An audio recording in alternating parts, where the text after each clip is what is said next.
하나님의 말씀은 요한계시록 12장이 되겠습니다. 요한계시록 12장 5절입니다. 드디어 여자가 아들을 낳았습니다. 그 아기는 장차 놀라운 권세로 모든 나라를 다스릴 분이었습니다.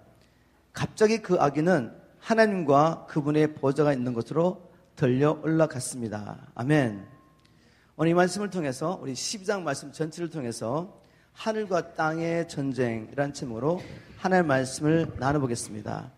우리가 계속해서 지금 계시록 말씀을 함께 나눠보겠는데 오늘 12장 말씀을 우리가 한번 두 측면에서 살펴봤으면 좋겠습니다.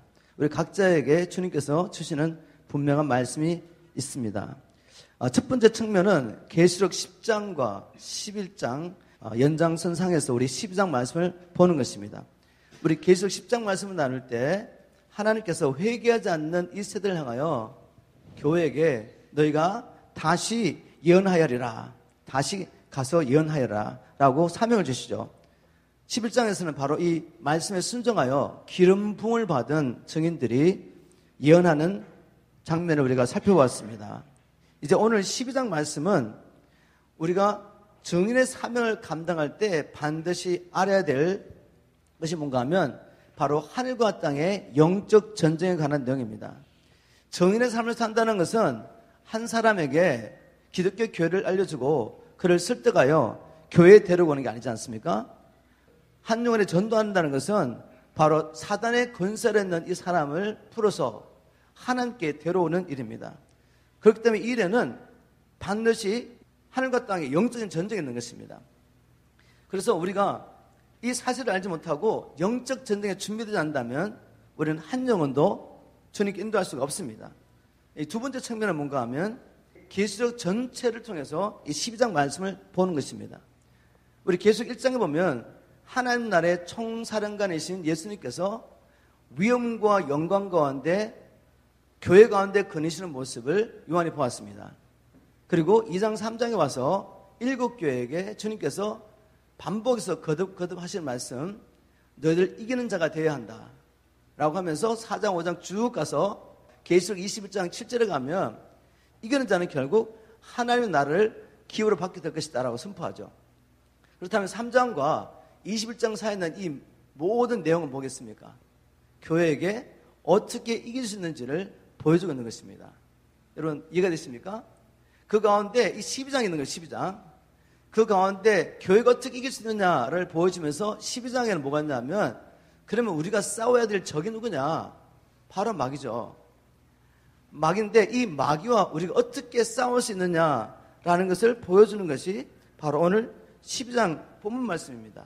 그러니 오늘 본문 말씀 굉장히 중요하죠. 하나님께서 우리에게 이런 영적인 세계를 보여주면서 우리가 정인의 삶을 살 때 이 영적인 세계를 알고 기도하고 깨어서 왜 순간순간 성령의 권능을 힘입지 않고는 이 삶을 살 수 없는지를 오늘 보여주기 원하시는 겁니다. 그래서 12장 말씀 가운데 요한이 성령에 끌려서 많은 걸 보게 되는데 무엇을 보았는지 그것이 무엇을 의미하는지 한번 우리 함께 나눠보도록 하겠습니다. 요한은 하늘에 있는 신기한 광경을 보았습니다. 영이 여자가 아이를 낳으면 그 아이를 즉시 삼키려고 여자 앞에 서 있는 모습을 보았죠. 우리 1절 2절 말씀입니다. 12장 1절 2절 제가 개역 성경으로 읽어보겠습니다. 하늘에 큰 이적이 보이니 해를 입은 한 여자가 있는데 그 발 아래는 달이 있고 그 물에는 12별의 멸관을 섰더라. 이 여자가 아이를 베어 해산하게 되매 아파서 애서 부르짖더라. 이렇게 기록하고 있습니다. 자, 그러면 이 여자가 누구입니까? 해를 옷처럼 입고 있는 이 여자는 누구입니까?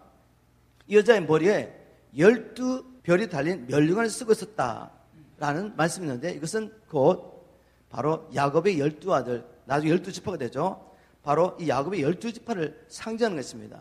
그런데 이 여자가 낳은 아들이 장차 철장으로 만국을 다스릴 남자로 했습니다. 5절 말씀 보면 그러면 이 여자는 누구냐? 바로 아브라함과 다윗의 후손으로 오실 예수 그리스도의 민족, 바로 이스라엘을 말하는 거예요. 이스라엘. 그런데 바울이 이렇게 말했죠. 이스라엘로 해서 다 이스라엘 아니다. 그 말은 이스라엘 민족 중에서도 하나님의 역사를 이루어갔던 진짜 하나님의 자녀가 있는 것입니다. 우리는 그것을 구약의 교회라고 선포하죠. 그래서 바로 이 여자는 바로 이스라엘 민족인데 그 중에서도 진짜 이스라엘, 영적으로 하나님의 자녀들입니다. 구약의 교회죠. 자, 이 여자가 해산하게 되어서 아파서 애써 부르짖었다. 이 말이 뭘까요? 이것은 하나님께서 구약의 선지자를 통해서 계속해서 메시아를 이 땅에 보내시겠다고 말씀하셨는데 바로 사단이 강력하게 교회를 핍박하며 이 메시아가 이 땅에 오지 못하도록 방해하고 있는 것을 보여줍니다. 하나님께서 인간이 범죄가 난 다음에 창세기 3장 15절에 이미 여인의 후손이 뱀의 머리를 깨뜨릴 것이다. 그 말은 하나님이 약속하신 메시아가 나타나서 뱀의 권세를 깨뜨림으로 뱀의 권세 아래 묶여있는 하나님의 백성들을 구원하시겠다는 약속을 하신 거죠. 이것을 누구보다 잘 알고 있는 이 마귀는 끊임없이 여인의 후손이 나지 못하게 구약의 교회를 핍박했던 것입니다. 바로 가인이 아벨을 죽인 사건, 그리고 애굽 왕 바로가 하나님의 백성들을 핍박한 사건, 그리고 이스라엘 민족 역사를 보면 이스라엘 민족이 우상 숭배에 빠져서 하나님을 대적하고 하나님을 배반하고 결국 하나님의 징계를 받고 열방으로 허투를 받는 이 사건, 이것은 그냥 일어난 사건이 아니죠. 이스라엘 민족을 통해 하나님이 하실 일을 방해하기 위해서 이스라엘 민족을 계속 공격한 것입니다. 이스라엘 민족이 흩어져서 이제는 이스라엘 민족 자체가 사라지도록 그렇게 역사를 한 것입니다. 그런 면에서 구약교회 역사는 아파서 애써 부르짖는 산고 역사다, 이렇게 볼 수 있는 것입니다. 요한이 또 다른 신기한 광경을 봤는데 그것은 큰 붉은 용이 여자가 아이를 낳으면 그 아이를 삼키려고 여자 앞에 서 있는 광경이었습니다. 요한계시록 12장 3절부터 5절 말씀인데 먼저 12장 3절을 보겠습니다. 하늘에 또 다른 이적이 보이니 보라, 큰 붉은 용이 있어 머리가 7이요 뿔이 10이라. 이 여러 머리에 7 멸관이 있는데 붉은 용은 누군지 아시겠죠? 마귀 사단입니다. 그런데 이 용이 7개의 머리를 가지고 있고 10뿔을 가지고 있다고 말합니다. 머리는 지혜를 상징하고 뿔은 권세를 상징한다면 이 마귀란 존재가 얼마나 강력한 지혜와 그리고 권세를 가지고 있는지 아시겠습니까? 우리가 이 마귀가 어떤 존재인 것을 알지 못하면 절대로 이 마귀를 이길 수가 없죠. 즉 마귀는 세상의 지혜와 권세를 다 가지고 있는 것이죠. 이런 마귀를 사람이 자기의 지혜와 권세로 이길 수가 있겠습니까? 오직 하늘로부터 오는 권세와 지혜만으로 이 마귀를 이길 수가 있는 것을 우리 교회에게 보여주기를 원하시는 거죠. 그런데 이 용이 하늘의 별 3분의 1을 끌어다가 땅에 던졌다라고 기록하고 있습니다. 왜 던졌느냐? 여자가 아기를 낳으면 이 아기를 삼키려고 하늘의 별 3분의 1을 취하여서 땅으로 던진 것입니다. 그 말은 메시아가 태어나게 되면 사단과 그의 모든 나라는 멸망하게 됩니다. 자기 모든 포를 잃어버리게 되는 거죠. 그래서 이것을 막기 위해서 자기의 모든 군사들을 지금 이 아기가 낳는 것을 막기 위해서 지금 땅으로 보는 것입니다. 이렇게 마귀는 이 아기가 낳는 것을 막으려고 온갖 노력을 다하지만 결국 어떻게 되죠? 드디어 여자가 아기를 낳았다고 기록하고 있습니다. 제가 요한계시록 12장 5절 말씀을 현대인의 성경 읽어보겠습니다. 드디어 여자가 아들을 낳았습니다. 그 아기는 장차 놀라운 권세로 모든 나라를 다스릴 분이었습니다. 갑자기 그 아기는 하나님과 그분의 보좌에 있는 것으로 들려 올라갔습니다. 여러분, 이 한 절 말씀에 엄청난 메시지가 들어있습니다. 이 한 절 말씀에 하나님 나라를 기다리는 하나님 백성들이 너무나도 기다리던 복음이 숨겨져 있습니다. 드디어 여자가 아들을 낳았다라는 말씀인데 안타깝게도 개혁성경에는 5절 앞에 아무런 수식어 없이 그냥 여자가 아들을 낳았니라고 번역했습니다. 그런데 현대의 성경, 현대어 성경, 쉬운말 성경, 그리고 쉬운 성경에 보면 앞에 뭐가 있냐면 드디어라는 수식어가 붙어있습니다. 공동 번역에는 마침내라는 수식어가 붙어있습니다. 이렇게 수식어가 붙어있는 게 맞는 것이죠. 왜 이 수식어가 이렇게 중요하냐면 그것은 아담이 범죄한 후에 수천 년 동안 하나님 백성들이 뭘 기다리고 있습니까? 아담이 범죄함으로 말미암아 뺏겨버린 하나님 나라를 회복하고 또 자신들은 사단의 권세에서 구원을 받아야 되기 때문에 메시아를 간절히 기다리고 있었는데 그 메시아가 마침내 태어난 것입니다. 드디어 태어난 것인 거죠. 그러니 이렇게 마침내 드디어라고 감격하면서 아들이 낳았다고 고백한 것이 맞는 것입니다. 여러분, 아들이 낳았다는 이 사건, 이것이 여러분에게 감격입니까? 드디어 아들이 태어났다. 만일 우리가 복음을 깨달은 자라면 드디어 아들이 태어났다는 이 말씀을 묵상할 때 우리에게 감동이 밀려와야 돼요. 그런데 별로 의미 없이 아들이 낳구나 이렇게 생각하시면 정말 여러분이 이 복음을 깨달으셨습니까? 여러분이 죄인 것을 알고 있습니까? 그 죄로 말미암아 하나님의 진노가 우리 머리에 있다는 것이 무엇인지 여러분 알고 계시는 거예요. 이 죄 문제, 이 하나님의 진노의 문제를 내 스스로는 해결할 수 없기 때문에 우리는 멸망받을 자식인 것이죠. 소망 없는 자인 것입니다. 그런데 아들이 태어났다는 거죠. 무엇을 위해? 내가 해결할 수 없는 이 죄와 죄책의 문제를 하나님이 아들을 보내셔서 해결하셨다는 겁니다. 이것을 하나님께서 계속해서 이어나셨는데 마침내 그분이 오셨다는 이 복음이 얼마나 기쁜 소식입니까? 그런데 이 아들이 철장 권세로 모든 나라를 다스릴 뿐이라고 이렇게 기록하고 있습니다. 왜 이렇게 말씀하시죠? 왜 예수님이 철장 권세로 다스려야 됩니까? 시편 2편 말씀에 답이 있죠. 제가 쉬운말 성경으로 2절 3절만 한번 읽어보겠습니다. 왜 예수님이 오셔서 철장 권세로 다스려야 되느냐? 그 이유는 시편 2편에 이렇게 기록하고 있습니다. 어찌하여 세상의 왕들이 들고 일어나며 어찌하여 세상의 통치자들이 한데 모여 주를 거스르고 또 주께서 기름 부어 세우신 자를 거역하여 이르기를 자 우리가 이 사슬을 끊어버리고 이 족쇄를 벗어 던지자 이렇게 말했습니다. 바로 이 이유죠. 하나님께서는 자기 아들 예수 그리스도에게 기름 부으시고 그분을 왕으로 세우셔서 온 세상을 통치하기를 계획하셨습니다. 그런데 온 세상 통치자들은 예수님이 왕이 되어서 자기들을 다스리는 것을 원치 않고 반대하고 있는 것입니다.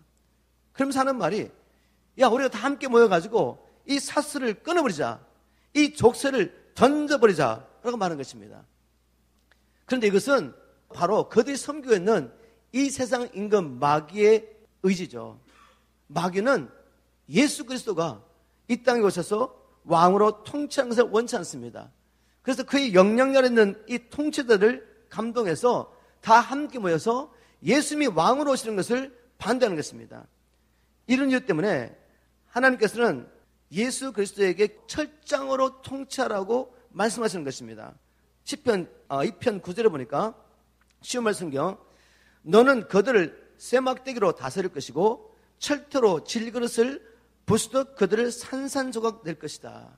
그들은 나의 계획에 반대할 것이지만 너는 내가 기름 부어서 너를 세워서 그들을 철퇴로 부수뜨려서 복종케 하겠다는 것입니다. 결국 하늘에 있는 것이나 땅에 있는 것이나 땅 안에 있는 모든 것이 예수의 발 앞에 무릎을 꿇고 예수를 주라 고백하여 살아계신 하나님께 영광을 돌리게 하실 것입니다. 이 날이 반드시 올 것입니다. 맞습니까 여러분? 그렇다면 우리가 어느 편에 서야 되겠습니까? 여러분 지금 어느 편에 서 계십니까? 정말 하나님이 왕으로 여러분을 통치하시기를 기뻐하십니까? 아니면 주님 제가 11조는 드리고 주를 송수하겠습니다. 그런데 왜 주님께서 나의 사생을 자꾸 간섭하시고 나의 모든 삶의 영역에 왕으로 통치하려고 하십니까? 주님의 왕대심이 부담스러우십니까? 싫으십니까? 그렇다면 여러분 지금 마귀와 마음을 갖춰고 있는 것입니다. 이걸 물리치셔야 돼요.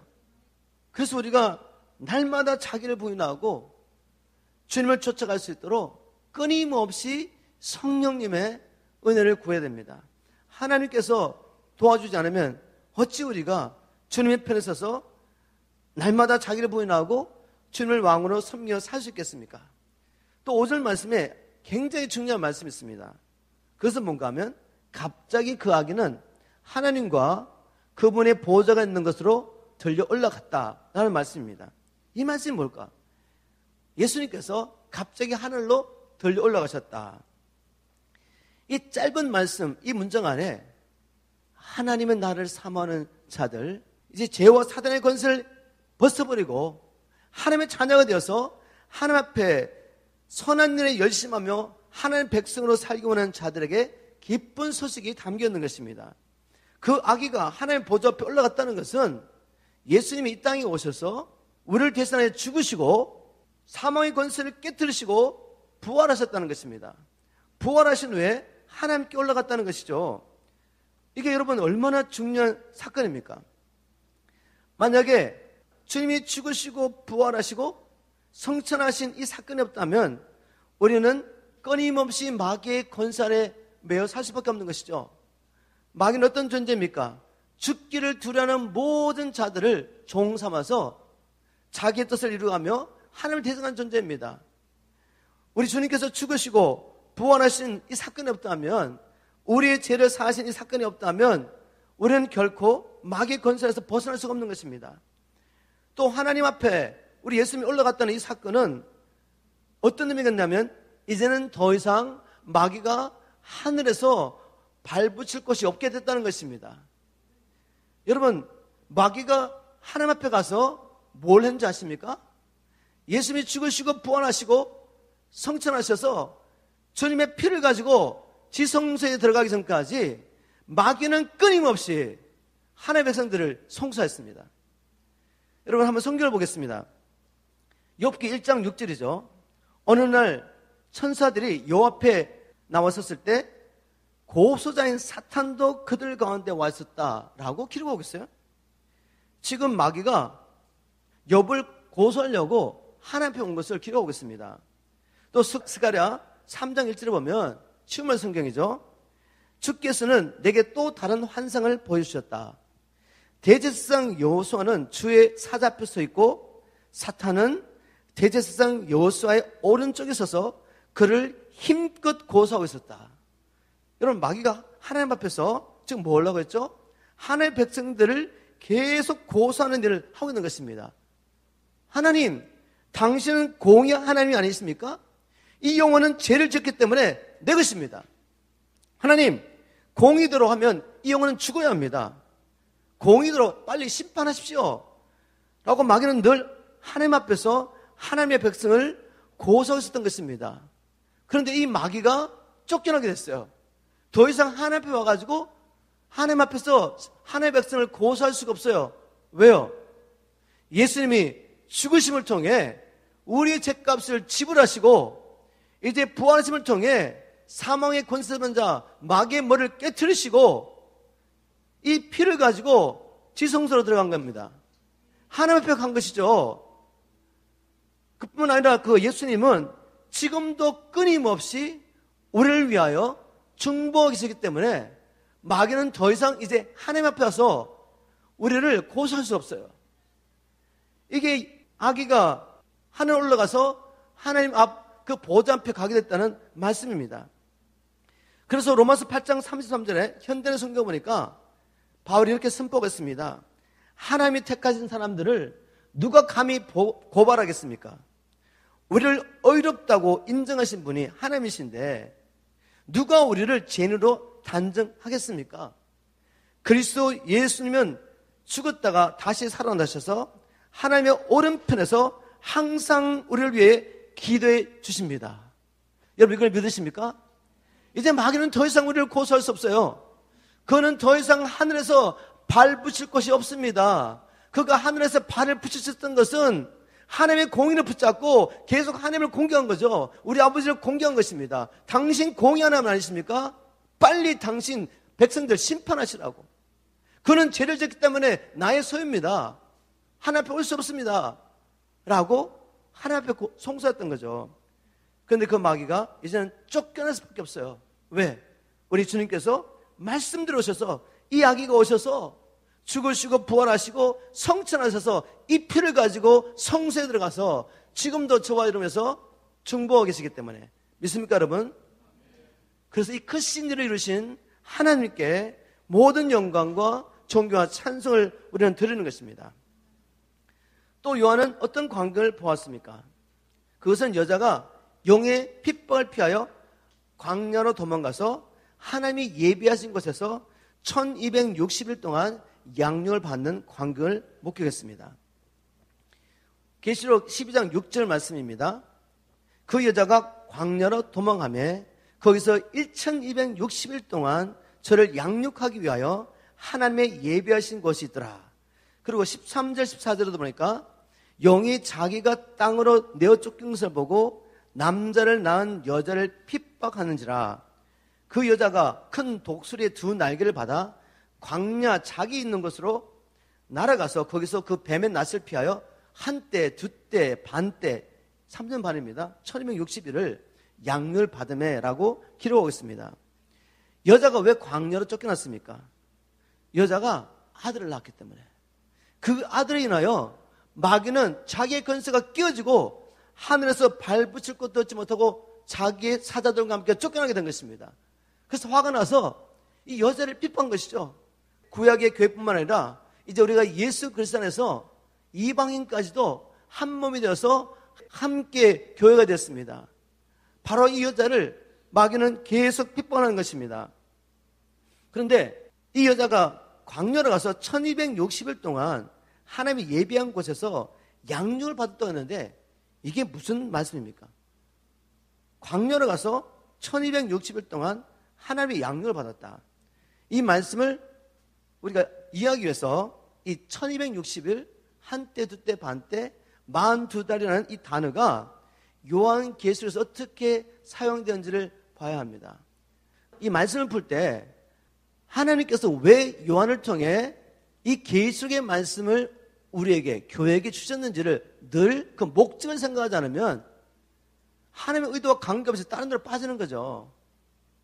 하나님께서 교회에게 이 요한계시록을 말씀을 주신 것, 특별히 만세를 사는 우리에게 주신 것은 교회가 이길 수 있도록 주신 것입니다.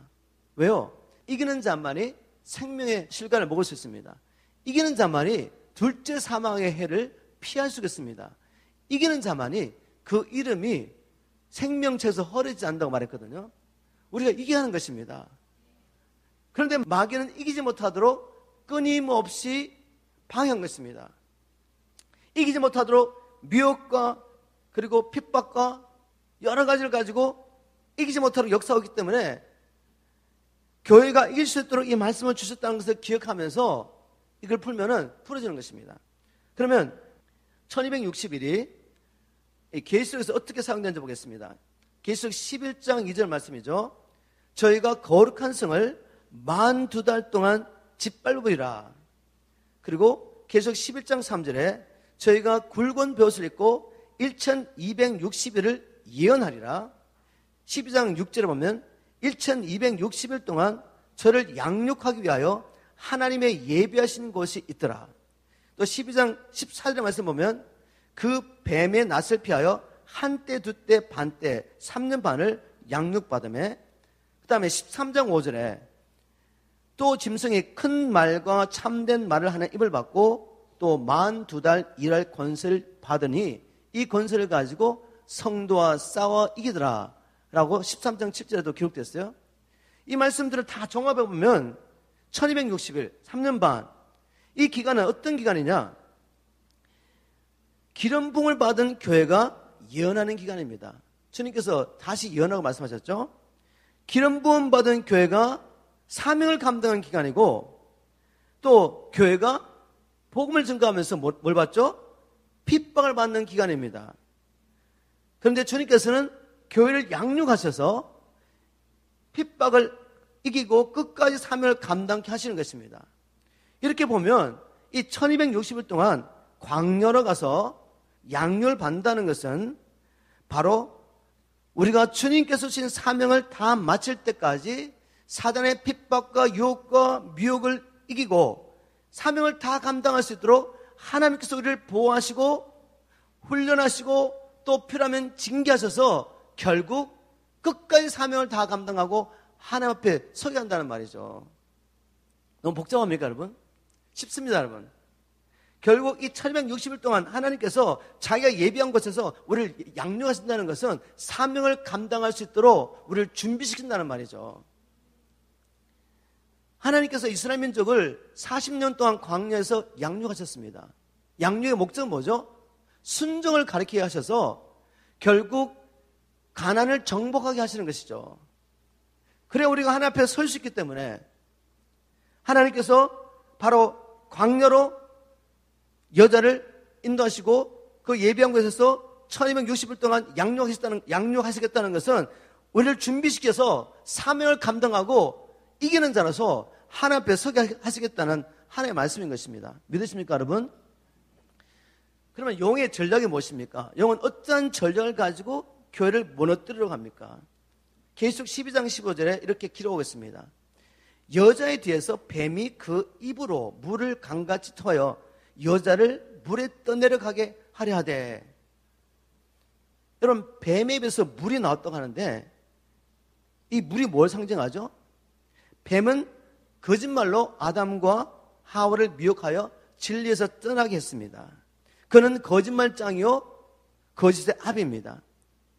우리 예수님께서는 이 마지막 때에 징조로서 교회에게 뭘 경고했냐면 마태복음 24장에 보면 미혹을 받지 말라는 말씀을 마지막 때 징조로서 3번 강조하신 거죠. 그렇다면 이 마지막 때 마귀가 교회 뒤에서 입에서 물을 토해서 강물같이 뭔가를 보내가지고 교회를 떠내려가게 하려고 하는 게 뭐겠습니까? 미혹이죠, 미혹. 바로 미혹의 강물을 흘려보낸 것입니다. 여러분 교회 안에 미혹이 들어왔습니다. 특별히 복음에 대한 왜곡이죠. 하나님 나라에 들어가기 위해서는 반드시 우리가 좁은 문으로 들어가서 좁은 길을 가야 합니다. 우리 예수님의 말씀대로 하면 천국 들어가는 기준은 마태복음 7장 21절에 나더러 주여 주여는 자마다 다 천국 갈 것이 아니라 오직 내 아버지의 뜻대로 행하는 자라야 들어가리라 말씀하신 거죠. 어떤 사람이 예수님께 와서 예수님 천국 들어가는 자가 적습니까? 이렇게 묻는 거죠. 그때 예수님께서 말씀하시죠. 좁은 문으로 들어가기를 힘쓰라고 했습니다. 요한복음 이제 5장에 보면 28절 29절에 주님 이렇게 말씀하시죠. 이제 마지막 때에 모든 사람이 아들의 음성을 듣고 부활할 때 온다는 거죠. 그때 선한 일을 행한 자는 생명의 부활로 악한 일을 행한 자는 심판의 부활로 나오리라. 예수님께서 천국에 누가 들어갈 수 있냐고 말씀하시면서 주신 기준들은 쉬운 길이 아니에요. 이건 좁은 문입니다. 힘쓰고 애써 하는 것이죠. 그럼에도 불구하고 은혜로 들어간다는 말은 우리가 아들의 생명을 받고 순간순간 우리에게 보내신 성령의 권능과 하나님의 은혜를 경험하지 않고는 이 좁은 문으로 갈 수 없기 때문에 결국 하나님의 은혜로 들어갔다고 말하는 것이죠. 그럼에도 불구하고 이 길은 좁은 길입니다. 좁은 문으로 들어가야 되는 거죠. 근데 여러분 지금 많은 교회에서 어떻게 믿고 있습니까? 우리가 행위로 구원받는 게 아니야. 내 행위로는 아무도 하나님 나라로 들어갈 수 없어. 그래서 우리가 하나님의 은혜를 믿음으로 구원받는 거야. 그렇기 때문에 혹 내가 불순종의 삶을 산다 할지라도 천국 가는 데는 문제가 없어. 왜? 은혜로 가기 때문에. 이게 뭐죠 여러분? 이게 미혹이죠. 미혹의 강물이 교환에 들어가지고 예수를 믿는다는 사람들이 불신자하고 다른 게 하나도 없는 거죠. 불신자가 사랑을 사랑하고 불신자가 추구하면서 그것을 통해 행복을 추구하는 것들을 똑같이 추구했단 말이에요. 다른 것이 없지 않습니까? 주님 보시기에는 뭐죠? 가짜 가라지 염소입니다. 염소. 그런데도 대부분의 사람들이 이렇게 믿고 가기 때문에 거룩함이 없이는 아무도 주를 볼 수 없습니다. 이기지 않으면 생명나무의 실과 먹을 수 없습니다. 이런 이야기 하면 어떻게 되죠? 극단적 이단이 되는 거죠. 행위 구원자. 이게 바로 지금 교회 안에 들어와 있는 강물이죠. 강물. 미혹의 강물. 그리고 세속주의의 강물. 이런 게 들어가지고 사람들이 막 던져가고 있습니다. 여기서 우리가 또 주목할 건 뭔가 하면 뱀이 여자의 뒤에서 물을 강같이 터였다는 거죠. 뒤에서 보이지 않는 곳에서. 한마디로 말하면 정신 차려서 깨어 기도하지 않고 진리의 말씀에 굳게 서 있지 않으면 다 떠내려간단 말입니다. 왜? 뒤에서 그냥 쏟아붓는데 보이지 않는단 말이에요. 이 마지막 때 여러분 정신을 차리고 깨어 기도하시길 주님으로 축복합니다. 그리고 진리의 말씀에 굳게 서서 말씀으로 싸우셔야 돼요. 그렇지 않으면 언제 떠나간지도 모르고 사는 것이죠. 또 이를 위해서 우리는 마음에 결심하여도 할 수 없기 때문에 쉬지 말고 기도하러 한 것이죠. 성령 안에서 간절히 기도해라. 한순간이라도 주님의 은혜 없이 자신을 분할 수 있습니까? 한순간이라도 주님의 은혜 없이 우리가 세상을 안 바라볼 수 있습니까? 우리는 정말 숨 쉴 때마다 주님이 필요한 것이죠. 그래서 쉬지 말고 기도하러 말한 것입니다. 그리고 저희에서 하는 슬로건 중 하나가 뭔가 하면 말씀을 밥 먹듯이 기도를 숨 쉬듯이 순종을 운동하듯이 하라. 운동하듯이. 이래야지 건강한 크리스천이 되어서 우리에게 마지막 이길 수 있는 것입니다. 끊임없이 주님을 의지하며 이기는 자로 사시길 주님을 축복합니다. 자, 또 요한이 하늘에서 본 광경이 있습니다. 뭘 봤냐면 그것은 하늘에 있는 전쟁에 가는 것인데 미가엘과 그의 천사들이 영과 그의 부하들과 싸우는 광경이었습니다. 7절 8절 하늘의 전쟁이 있으니 미가엘과 그의 사자들이 영으로 더불어 싸울새 영과 그의 사자들도 싸우나 이기지 못하여 다시 하늘에서 저희에 있을 것을 얻지 못한지라. 여러분 조금 전에 우리가 말씀을 나누면서 5절 말씀을 나누면서 마귀가 어떻게 쫓겨났다고 그랬죠? 예수님께서 죽으시고 부활하시고 사단의 문을 깨트리시고 자기의 피를 가지고 하나님 앞에 갔기 때문에 이제는 마귀가 더 이상 하나님의 백성을 송사할 수 없기 때문에 쫓겨났다고 말했잖아요. 여기는 지금 미가엘이 마귀와 싸워서 이겼기 때문에 마귀가 하늘에서 있을 것을 얻지 못하고 쫓겨났다고 기록하고 있습니다. 만일 여러분 정말 미가엘이 싸워서 이김으로 마귀가 쫓겨날 수 있었다면 즉 우리가 정죄를 받지 않고 하나님 앞에 의론자로 마지막에 설 수 있다면 예수님은 헛되이 죽으신 것입니다. 맞습니까? 아니 다른 방법으로 할 수 있는데 왜 예수님이 죽으십니까? 만약 우리가 미가엘이 마귀와 싸워서 이겼기 때문에 마귀가 쫓겨나겠다. 물론 성경에 기록되어 그거 풀어줄 거예요. 그렇지만 그렇게 해서 마귀가 쫓겨날 거면 예수님은 헛되이 죽으신 것이고 예수님이 겟세마네 동산에서 이렇게 기도할 필요도 없는 거죠. 아버지 만일 할 수만 있으면 이 십자가의 잔을 제게서 거두어 주십시오라고 기도할 필요가 없잖아요. 다른 방법이 있었다면. 근데 다른 방법이 없어요. 저와 여러분이 이기는 자로 하나님 앞에 서려면 예수의 피밖에 없는 것입니다. 예수의 피만이 죄악 사망을 치부할 수 있고 그것을 붙잡는 자만이 정죄를 받지 않고 하나님 앞에 설 수 있는 것이죠. 그렇다면 이 말씀은 뭡니까? 왜 이 말씀을 여기 기록했죠? 미가엘이 사단과 싸워서 이겼기 때문에 사단이 쫓겨났다고. 그것은 하나님께서 우리에게 하늘과 땅의 영적인 전쟁을 보여주기 원했던 것입니다. 즉 우리 주님께서 마지막 날 십자가의 못을 박히기 전날 밤에 겟세마네 동산에서 땀이 핏방울이 될 때까지 기도하고 계십니다. 지금 뭘 하고 계시죠? 주님이 땅에서 영적 싸움을 싸우는 거죠. 마귀를 이기려고 땅에서 싸우는 것입니다. 저와 여러분을 구원하시려고 주님께서 이 십자가를 지시려고 땀방울이 핏방울이 되도록 간절히 기도하고 있는 동안에 하늘에서 무슨 일이 나왔는지 보여주는 거죠. 하늘에서는 하늘의 천사 중에 가장 강력한 미가엘이 자기의 천사를 데리고 지금 마귀와 그를 따르는 악한 천사들과 싸우고 있는 것입니다. 그래서 전쟁이 하늘에서도 있고 땅에서도 있는 거예요. 여러분 왜 하나님께서 이 말씀을 지금 12장에서 말씀하고 계신지 아시겠어요? 10장에서 다시 이 악한 세대를 향하여 회개하지 않는 세대를 향하여 다시 연해라. 그리고 11장에 충성된 증인들이 하나님의 기름 부심을 받고 나가서 죽기까지 순종하며 사명을 감당합니다. 12장에 와서 왜 이걸 또 보여주느냐? 이렇게 충성된 증인의 삶을 살기 위해서 영적 싸움을 살아가는 것이죠. 한 영혼이 주님 앞에 돌아오기 위해서는 반드시 영적 싸움이 필요하다. 우리가 이 영혼을 붙잡고 주님 앞에 간절히 기도하며 예수님처럼 매달리는 기도가 필요한 것이죠. 그냥 우리가 뭐 복음 위해서 나가서 전한다고 해서 그 영혼이 돌아오면 얼마나 쉽겠습니까? 그렇지 않은 것입니다. 바울은 해산의 수고라고 고백했습니다. 내가 해산의 수고를 하면 다시 너희를 위해서 기도해야 되겠느냐. 여러분, 우리가 이 싸움을 알지 못하면 이 마지막 때 충성된 적인의 삶을 살 수 없습니다. 그래서 주님께서 이걸 보여주신 것이죠. 자, 이 싸움이 쉽지가 않습니다. 이 싸움이 쉽지 않기 때문에 우리 주님께서 답을 주셨어요. 주님, 알겠습니다. 우리가 이 싸움을 어떻게 싸워 이길 수 있습니까? 라고 부르짖는 저와 여러분에게 답을 주셨어요. 그게 바로 이제 요한계시록 12장 11절입니다. 우리 형제들은 어린 양의 피와 자신들의 복음 증거로 그 마귀를 이겼으니 그들은 죽기까지 자기 목숨을 아끼지 않고 마귀와 싸웠다. 나는 이 말씀 가운데 우리가 승리할 수 있는 세 가지 비결을 주님이 계시하셨습니다.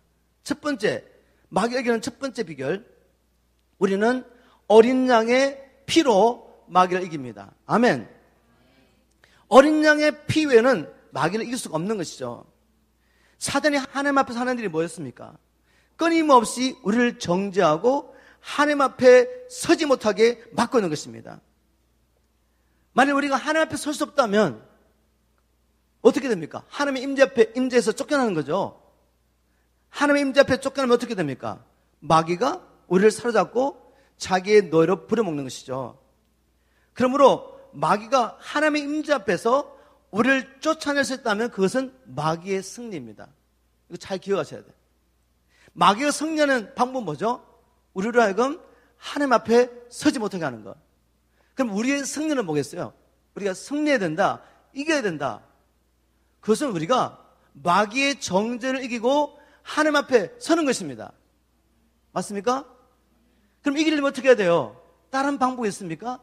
예수의 피밖에 없습니다. 우리는 예수의 피로 마귀를 이기는 것이죠.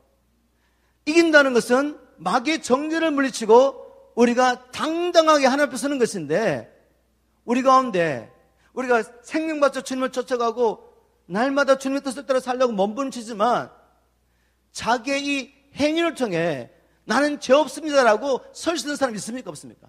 아무도 없잖아요. 그래서 우리는 마귀의 정죄를 받을 수밖에 없는 거죠. 우리 스스로 힘으로는. 그래서 주님께서 우리를 대신하여 우리가 지불할 수 없는 죗값을 지불해 주셨습니다. 예수의 피로만 우리는 마귀의 정죄를 이기고 하나님 앞에 서는 것입니다. 아멘. 하나님 앞에 서는 자가 이기는 것이죠. 마지막 때 우리가 하나님 앞에 서야 돼요. 예수의 피밖에 없다고 말씀하셨습니다. 그래서 바울은 이렇게 고백했습니다. 로마서 5장 9절, 현대의 성경이죠. 이제 우리가 그리스도의 피로 의롭다는 인정을 받았으니 라고 선포했습니다. 히브리서 기자는 형제 여러분, 그러므로 우리는 예수님의 피로 떳떳하게 지성소에 들어갈 수 있게 되었습니다. 마귀의 송사를 이기고 우리가 지성소로 당당하게 들어갈 수 있는 거죠. 왜? 예수의 피. 이 예수의 피를 믿으십니까? 끝까지 우리가 생명 바쳐 순교한다 할지라도, 복음에서 순교한다 할지라도 그 우리의 순교 때문에 하나님 앞에 서는 게 아니에요. 우리가 예수의 피로 서는 것입니다. 믿습니까? 자, 두 번째, 마귀 이기는 비결. 우리는 복음 증거를 통해 마귀를 이깁니다.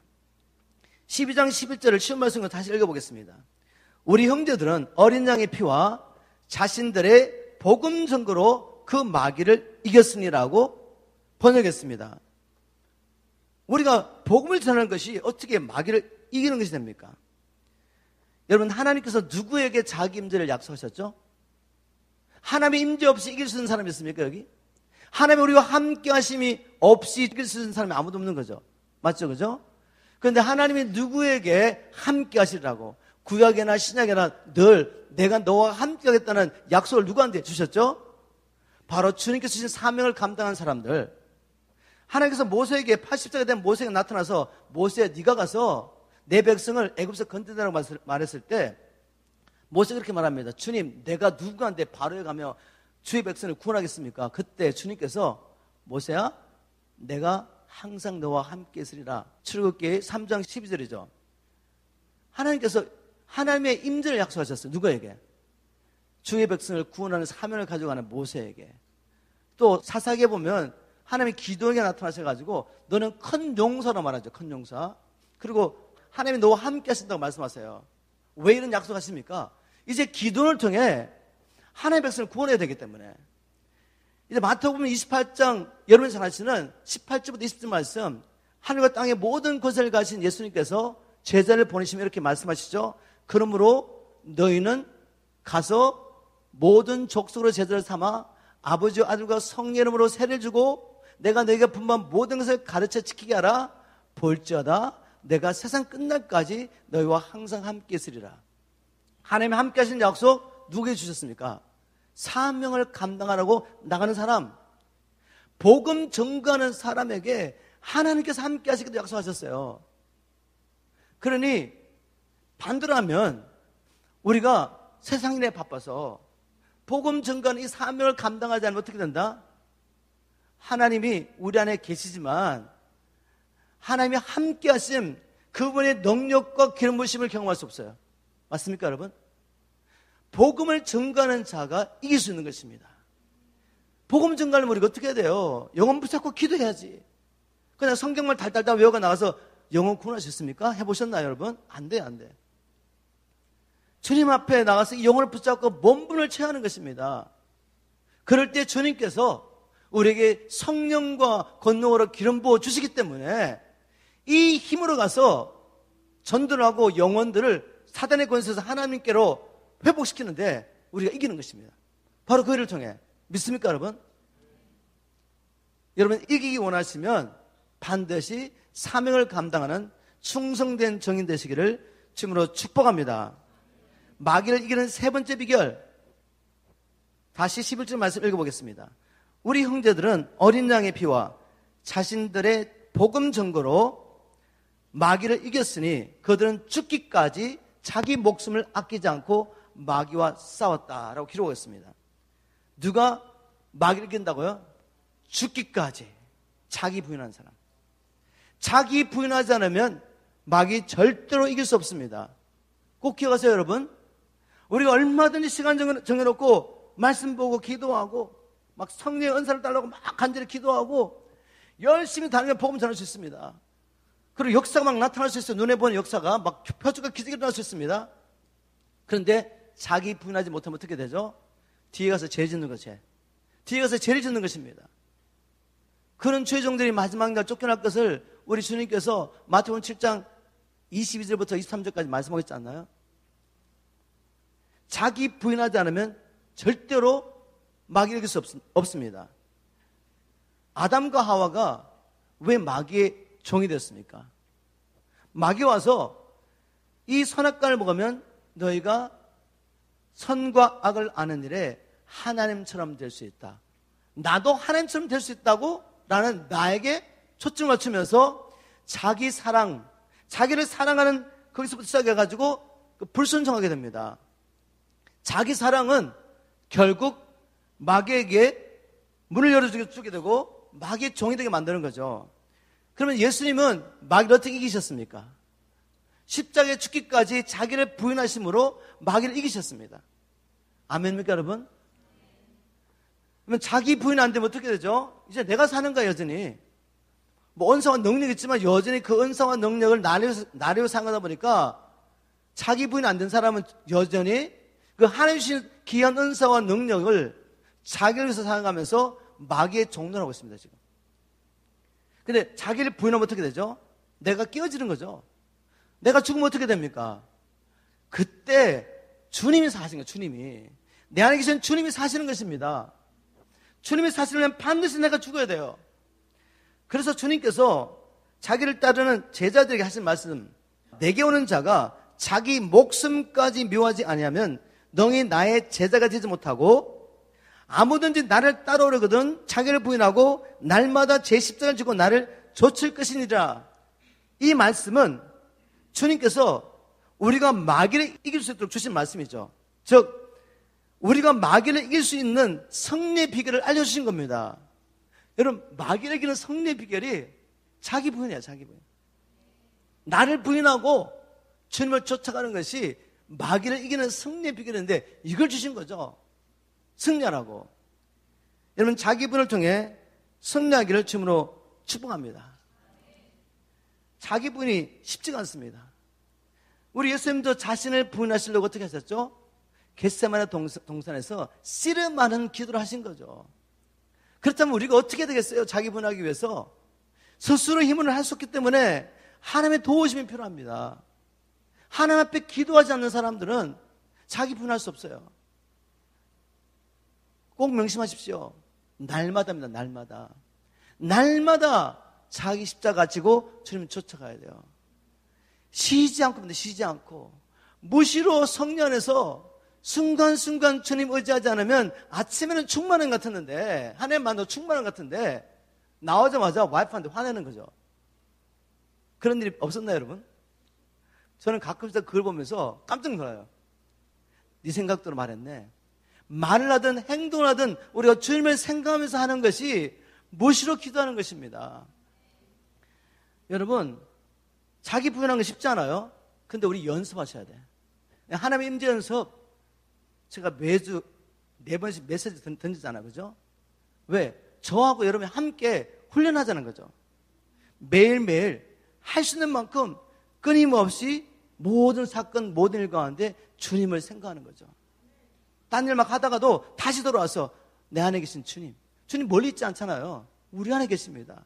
다시 내 안에 계신 그 지성소로 나와서 우리가 일을 하면서도 그분을 바라보고 그분을 생각하고 그분께 경배를 드리고 그분께 사랑의 고백을 드리고 그분께 모든 걸 물어볼 수 있단 말이에요.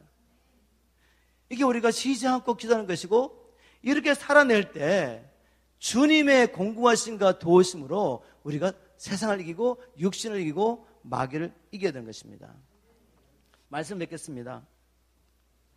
우리가 이 마지막 때 충성된 정인의 삶을 살기 위해서는, 즉 영혼들을 사단의 권세에서 하나님께 돌아가게 하는 이 일을 하기 위해서는 반드시 기도의 싸움에 승리하셔야 합니다. 여러분, 기도 훈련하셔야 돼.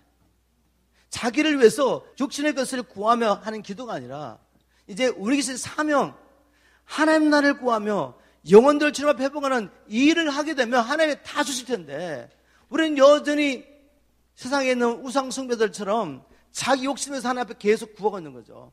그런 기도가 아니라 주님, 이제는 하나님 나라에서 구하게 도와주세요. 영혼들에서 몸부림치며 하나님 이 기도를 가르쳐 주십시오. 우리가 이 기도의 사람이 될 때 사명 감당할 수 있습니다. 오늘 마지막에 주셨던 말씀, 특별히 우리가 이기는 자로 살기 위해서 어린 양의 피를 꼭 붙드시기를 주님을 축복합니다. 그리고 무엇보다도 사명 감당한 일에 헌신하기를 주님을 축복합니다. 그리고 죽기까지 자기 부인한 삶을 통해서 이 마지막 때 사명을 다 감당하고 우리 모두가 충성된 정인으로 주님 앞에 서게 되기를 주님으로 축복합니다.